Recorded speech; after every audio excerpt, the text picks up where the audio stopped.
Hello, this is Memphis Community, and we are back. We're going to be practicing some AP Calculus free response questions. Let me remind you what our goal is. So what I've done is I've grouped and written some practice free response questions for each type of free response question. So for example, for particle motion and for differential equations, area and volumes, things like that. And for each of those topics, I made 10 free response questions ranging from what I consider to be easier, so difficulty 1, and then slowly progressing all the way to difficulty 10. But there are some questions that you can't categorize in those big umbrella terms like particle motion. And so what I'd have is an additional topic which I call AB multiple choice like, meaning these free response questions, while they might not have anything to do with each other, they're just similar to multiple choice questions, but on the free response section, if that makes sense. But just like that one, just like all the other topics, I do have a series going from difficulty 1 all the way up to difficulty 10, this being difficulty number 4. Keep in mind, I do suggest watching the entire series because all the questions are pretty different from each other. They don't build on each other. I just basically sorted them in terms of difficulty as I've judged them. But for example, the last free response question was the shapes of curves, and it took integrals and things like that, and it's not really related to this one right here. But this one actually does appear quite a bit of on AP Calculus exams. I would say, if I were to guess, 1 in every 4 to 5 years. That may be a made-up stat, but it is what I have observed. This is a piecewise integral fric. It usually appears on AB.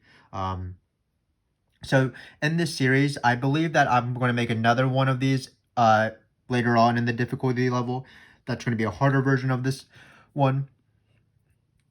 Right now, I am expecting that one to be difficulty number 7. So if you want to go to, after you finish this video and you want to see if you have improved, you can watch difficulty number 7, which will be a harder variant of this piecewise fric. Piecewise frics are pretty challenging because of the integrals and because of derivatives and things like that, and some theory. So let's get started because it is a pretty tricky fric. We are getting to some harder level stuff with difficulty number 4. So the first question that I've seen on basically every single piecewise function fric is showing that f of x is continuous at x equals 0. So basically what we need to do is we need to use the definition of continuous, what it means to be continuous for a function at a number. So let me remind you what the definition of continuous is, and then let's stress some mistakes in this question. So by definition, a function is continuous if the limit of the function approaching a number is equal to the function value. So if you want, the limit is what you're going towards, like the y value you're approaching. So what this is saying is that what you're approaching is equal to the function value actually there. Another way to say this is that, so for example, like as you're going to a function on both sides, no matter in what direction you're coming from, you're going towards this limit. This is the limit value. And then continuous means that you're going to what's there. So this would be a closed dot, for example. So what students miss is that they only find the limit, and they prove that the limit exists by finding the two-sided limits. But that's technically not correct. You do need to verify, or you do need to state in some way that the limit equals the function value, because if you just verify that the two-sided limits exist, that's just showing that the limit exists, which means that it is not sufficient because there could be a hole there, for example. So what we're going to do is we are going to do that step. We're going to show that the left limit equals the right limit. That will verify that the limit exists, but we do have to explicitly say, oh, look, we can find the function value at 0 as well, and then show that it is equal. So when you look at this function, it might look like 2 pieces, and technically it is a piecewise function of 2 pieces. But if you really want to think it's actually 3 pieces, where for the x's, we're considering x's to be less than 0, greater than 0, and x is equal to 0. So we're just combining greater than or equal to using the same symbol. So I like to think of this as 3 different functions, actually. X is less than 0 will apply to this function. X is greater than 0 will apply to this function. And then x is equal to 0 will also apply to the bottom function. So basically, the greater than 0 and the equal 0 will share a function.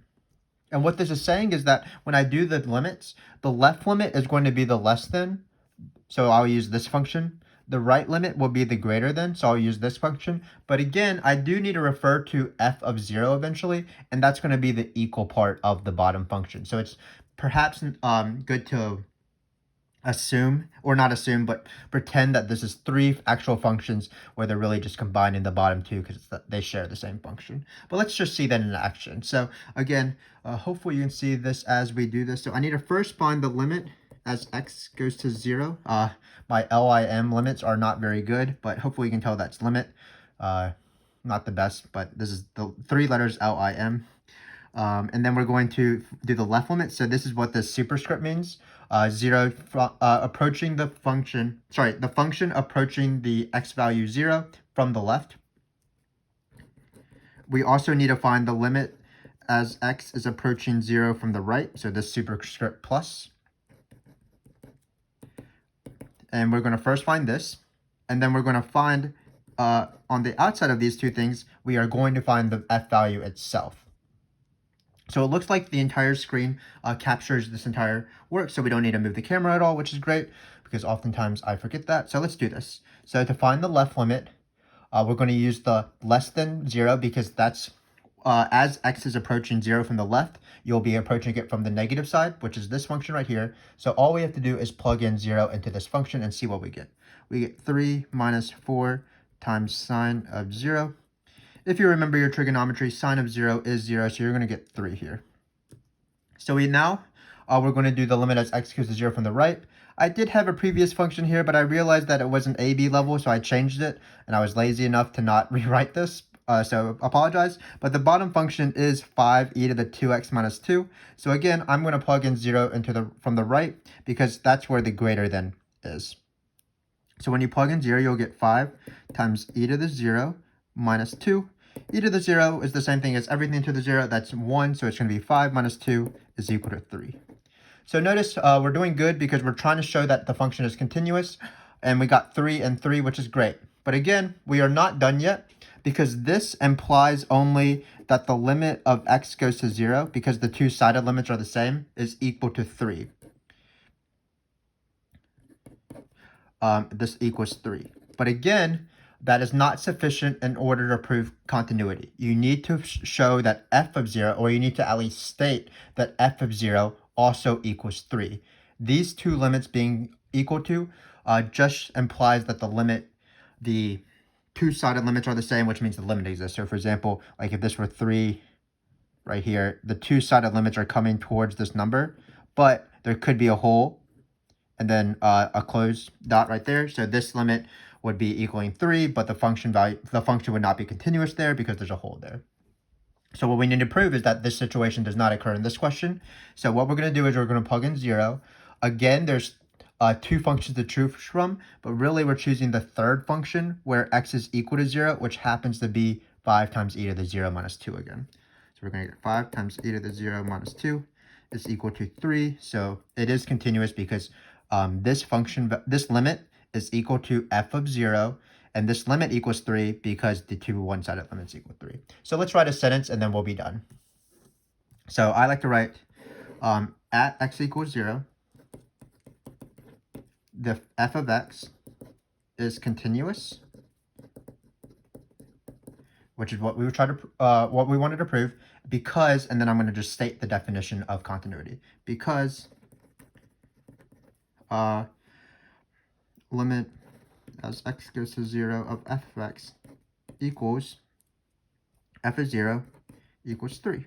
They're both equal to 3. So again, that's what continuous is. Just be careful. Don't just refer to the one-sided limits and show that they're the same. It's a little bit harder than that. But this question took a little bit more time than I expected. So let's move on to the next one. Just as a reminder, on multiple choice questions, they don't usually ask this question because, of course, you can't really show that things are continuous. What they'd like to do is they like to say, find the c where f of x is continuous, and there will be a c in this function. And they say, find the c so it's continuous. And what you do is you just plug in the numbers and set them equal to each other, basically. But for now, this is how you show that f is continuous in every single step, showing the limit is equal to the function value. So the next question looks like it's a derivative question, which is not too bad. Let me rewrite the function for you more neatly. So f of x is going to be 3 minus 4 sine of x for x less than 0. And then I'm not writing it more neatly, but at least I'm rewriting it, I guess. 5 times e to the 2x minus 2 for x greater than or equal to 0.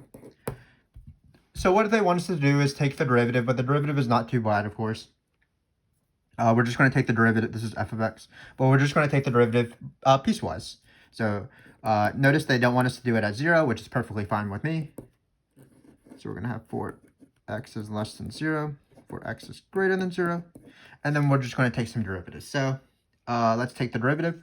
Well, the derivative of 3, of course, is 0. The derivative of minus 4 sine of x is equal to minus 4 cosine of x. Just be careful with your negatives. The derivative of sine is cosine. Finally, this derivative is slightly harder.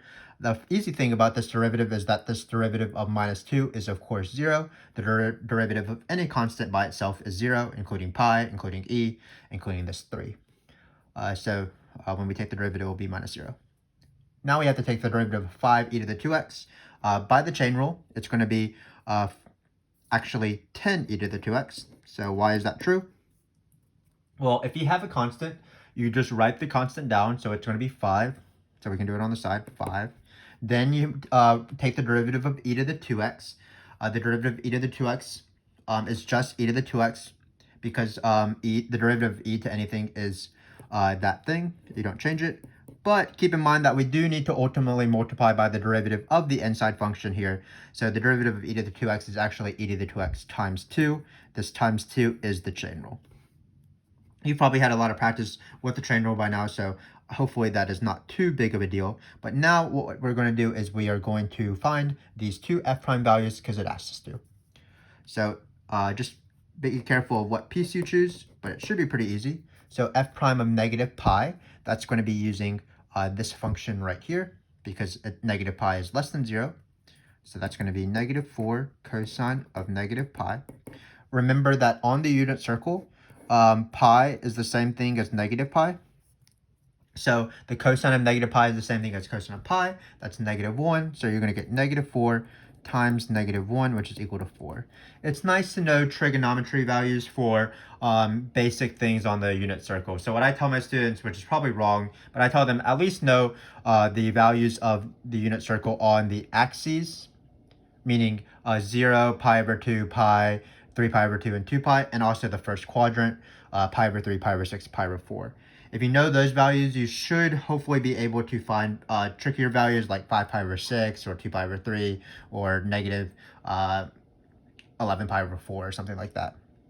But usually you can get away with just knowing the axes and the quadrants. But let's move on. Let's find this last one. We're going to plug in 5. So it says f prime of 5. Because 5 is greater than 0, we're going to plug it into this function. So f prime of 5. This is the derivative of this function, again, because of the chain rule. So that's why it's 10 instead of 5. So we're going to get 10 e to the, we're going to plug in 5, and we're going to get 10 as well on the top. There's no need to simplify this because no one knows what e to the 10th is. It's some massive number. But this is the answer. So this question was a bit easier than this continuous question because it was just derivatives, and derivatives are usually the easiest topic on AP calculus or in calculus in general, in my opinion. Limits are harder, integrals are harder, everything else is harder. So just be careful with the chain rule, basically. So let's move on. So in this question, again, I miswrote it, so I changed it a little bit. I was too lazy to start a new page. So forgive me for that, but it says, for this interval right here, find where f of x is increasing. So this is a shapes of curves question. We do have several videos on shapes of curves in our playlist, on our channel. If you want to watch it, that playlist is called Shapes of Curves. And we have one for each for increasing, decreasing, concave up or down, etc., etc. But let's practice this free response question in this case. So before I even think about stuff, I always think about what rule I should use when I see a shapes of curve question. For example, increasing, concave up, local min, local max, inflection point, and absolute max. So the rule is f of x is increasing when f prime is positive. when, we'll add a little when here, because basically f is increasing when f prime is positive because the slope is positive, so you're like going up like this.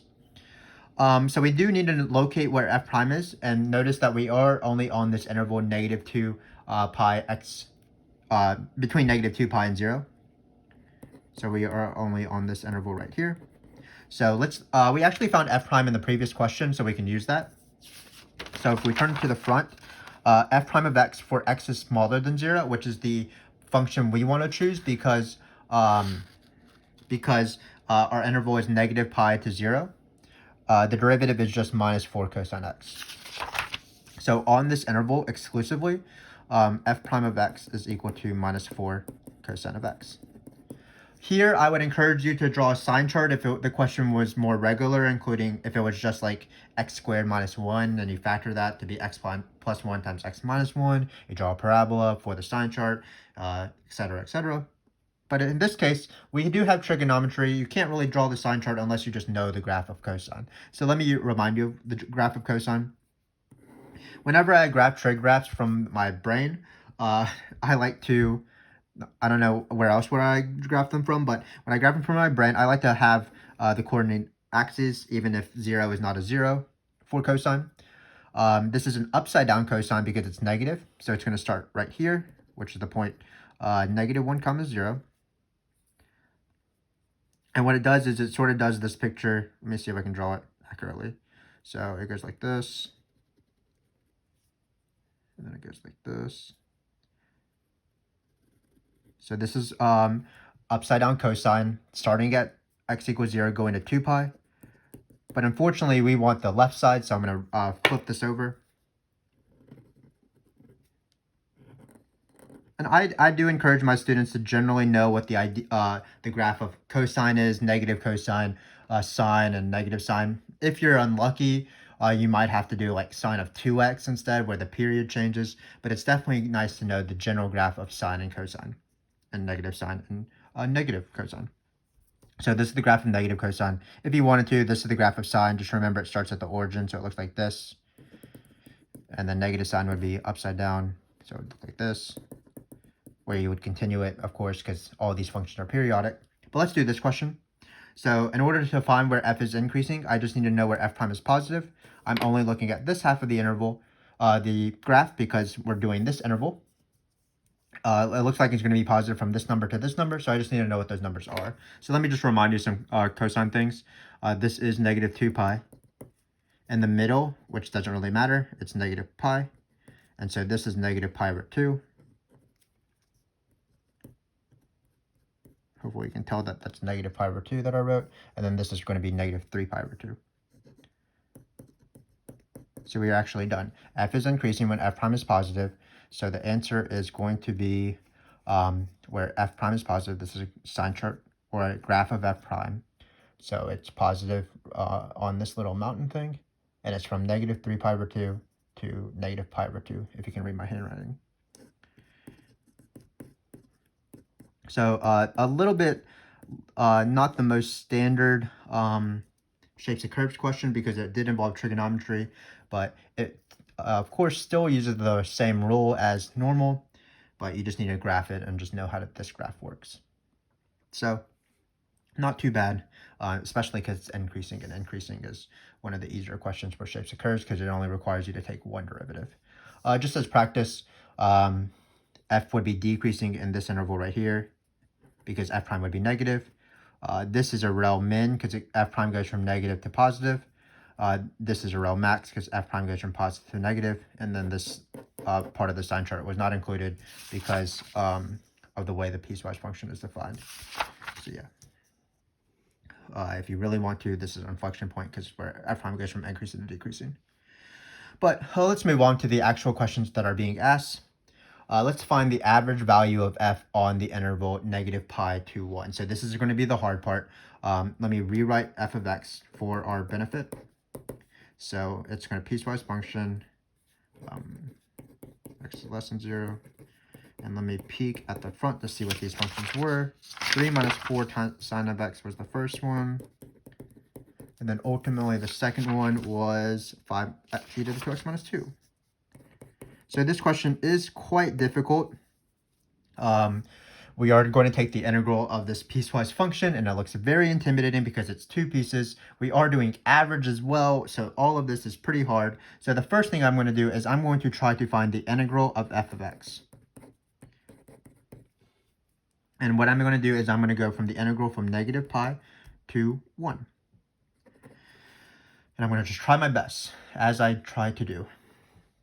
So when I do this integral, it doesn't make sense to do this entire integral for both functions all at once because the functions change. So just remember that there is a rule where you can break up the integral in any spot you want, because basically the sum of the area between a and c, you can split at the middle b. So the integral from a to b and the integral from b to c is the same thing as the integral from a to c. So I call this the small middle big rule. The integral from small number to a big number is equal to the integral from that same small number to any middle number you want. So any middle number you want, and then you continue doing the second half of it. Oh, sorry about that. Scared me. But you continue going from that middle number to the top number. I'm sort of frazzled by that, but I will continue going on.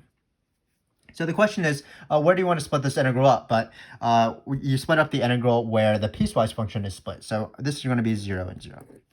So this is how, this is an integral property. I don't know what it's called, so I call it the small middle big rule.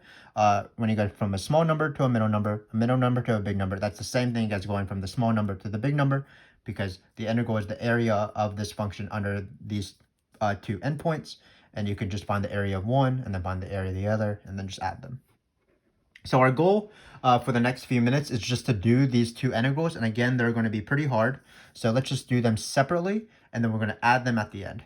So this is just how you do piecewise functions. Just don't be intimidated by them. Just think of them as two separate questions where you have to do find both questions individually, and you'll add the answer together at the very end to find the final integral. I have seen piecewise functions and the multiple choice before. So it is something that is expected of you to do, even if it's difficult.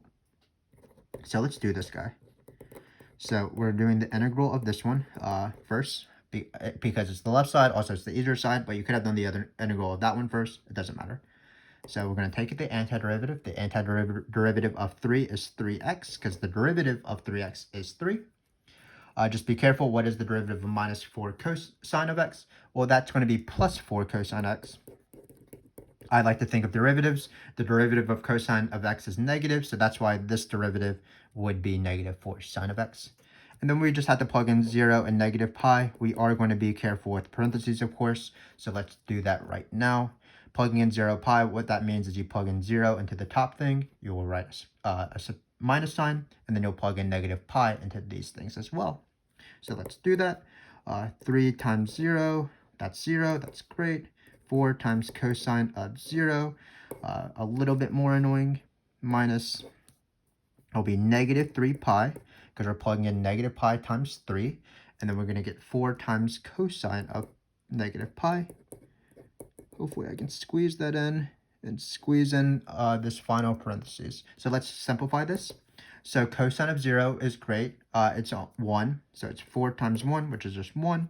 It looks like we're going to get plus 3 pi here. And then finally, cosine of pi, just from as before, negative pi, is the same thing as cosine of pi. So let's do this real slowly. Cosine of negative pi is negative 1. It is the same thing as cosine of pi. So we'll get negative 1 times 4. That's negative 4. Negative 4 will be another plus 4. So ultimately, this integral is 8 plus 3 pi. We're going to combine the 4's.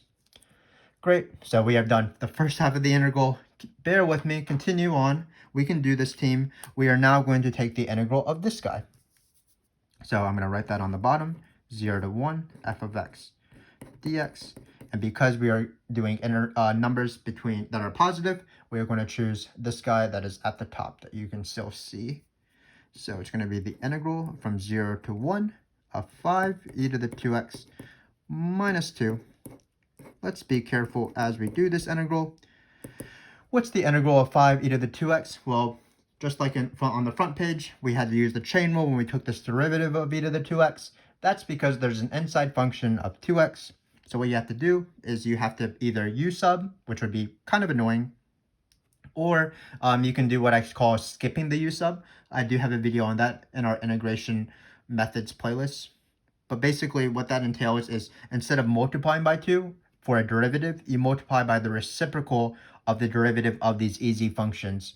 So for example, in this case, this easy function, that is the inside function, is 2x. So we're going to be multiplying by 1/2 instead in the front, instead of multiplying by 2, because it's the opposite of the chain rule. So this antiderivative will be 5 over 2, because we multiplied by 1/2 in the front.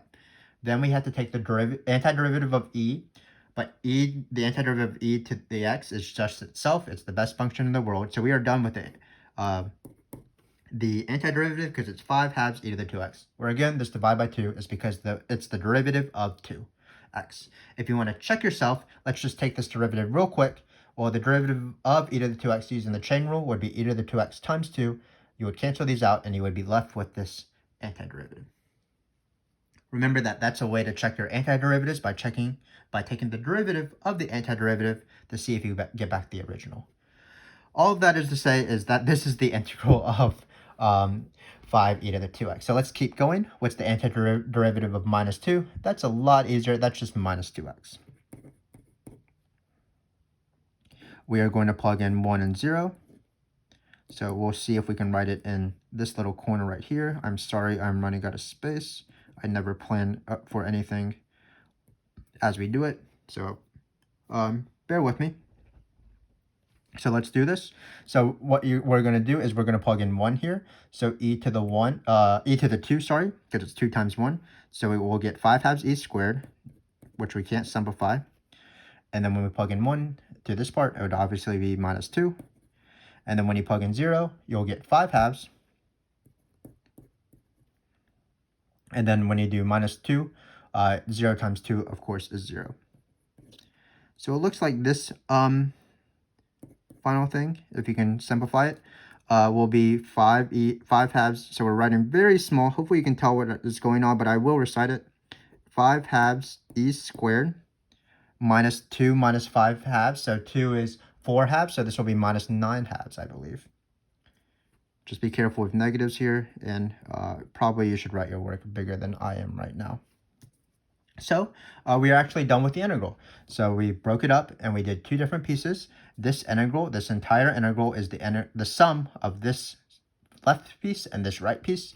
The left piece is 8 plus 3 pi. The right piece is 5/2 e squared minus 9/2. So the total integral will be this number plus this number. But we haven't done average value. So let's do the formula for average value in general. Remember that average value is different than average rate. Average rate is usually algebra slope. Average value of f is the integral formula. So the average of f, or the average value of f, really the word value doesn't mean anything, is on an interval 1 over b minus a, the integral of the thing you're taking the average of, which in this case is f of x. And we're going to put a and b on this interval. So we are going to finish this question for good. So in this case, the interval is 1 comma negative pi comma 1. So on my integral, it will be negative pi and 1 of f of x. Well, we should put dx because we are civilized. And then remember to divide by this number in the front. So in this case, it will be 1 minus pi. Be careful because b is 1. Subtracting off negative pi will be 1 minus pi, or 1 plus pi. Great. And so all we have to do now is substitute in what we found for these integrals. So if we can do that, let me just remind you that this first integral was 8 plus 3 pi. So it will be 8 plus 3 pi. This second integral was 5/2 e squared minus 9/2. So these are not the prettiest numbers, but we can still deal with them. Minus 9/2. And then we're going to divide all of this by 1 plus pi. I'm not going to do that much simplification. Let's just do the step of combining the 8 minus 9/2. So that'll be 16/2 minus 9/2. I believe that is, I can't do math. I believe that is 7/2.